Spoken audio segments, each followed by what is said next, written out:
բոլոր դեպքերը հաշվի առնելով սկսած 1800 քանի թվականներից Ռուսաստանը մեծ դերակատարություն ուներ հայոց ճակատագրի հարցում։ Իհարկե մեծի մասամբ բացասական, բայց ժողովրդին հանկարծ չկապեք, որ Ռուսաստանի այլընտրանքը Ամերիկան է կամ Եվրոպան։ Բոլոր երեքն էլ եւ Եվրոպան, եւ Ամերիկան, եւ Ռուսաստանը համագործակցված այս ամբողջ պատմությունը սկսած 18 թվականից 20 թվականի պատերազմ իրենք համագործակցված են Հայաստանին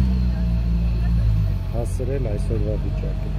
Այլընտրանքը դա չի, չմատուցեք հանգարց այդպես։ Իսկ ո՞րն է այլընտրանքը։ Գնացեք, հասեք այն դարերը, երբ Ռուսաստանը որպես պետություն գոյություն չուներ, ուսումնասիրեք այդ ընթացքում այդ ժամանակահատվածում Հայաստանը որ պետությունների հետ է համագործակցել, բարեկամություն արել, ու սկսեք այդ պետությունների հետ համագործակցել։